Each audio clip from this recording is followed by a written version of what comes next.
Sir అంటే మీరు మీ పరిస్థితి ఇప్పుడు పెనం మీద నుంచి పొయ్యిలో పడ్డట్టయిందా? బీఎస్పీ నుంచి బీఆర్ఎస్‌కి వచ్చిన తర్వాత?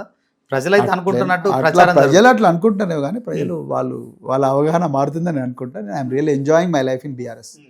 నిజంగా ఓపెన్ చెప్తాను. నేను ఎవరినో సంతోషపెట్టడానికి చెప్పట్లేదు కానీ నాకు బీఆర్ఎస్ ప్లాట్ఫామ్లో చాలా ఫ్రీడమ్ ఉంది. సో కేసీఆర్ గారు మంచిగా గైడ్ చేస్తున్నారు, కేటీఆర్ గారు గైడ్ చేస్తున్నారు, హరీష్ రావు గారు గైడ్ చేస్తున్నారు. వీళ్ళందరూ కూడా చాలా బాగా గైడ్, సీనియర్ నాయకులు చాలామంది కూడా వీళ్ళు కాకుండా ఇంకా చాలామంది సీనియర్ నాయకులు కూడా చాలా విషయాలు గైడ్ చేస్తున్నారు. ఏ సమస్య మీద స్పందించాలని కూడా అబ్సల్యూట్ ఫ్రీడమ్ ఉన్నది.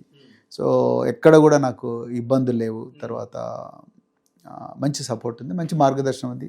10-25 సంవత్సరాల చరిత్ర ఉన్న పార్టీ. ఈ మధ్యన రజతోత్సవ సభలు కూడా జరుపుకున్న పార్టీ.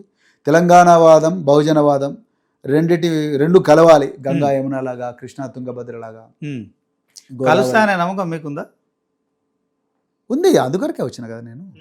బరాబర్ ఉంది, కల్పించాలి, కలవాలి కూడా, తప్పకుండా కలుస్తాయి. ఇది చారిత్రక అవసరం. రాబోయే రోజుల్లో ఇంకా గొప్పగా వర్షన్ 2.0 ఇంకా గొప్పగా ఉంటుందని నేను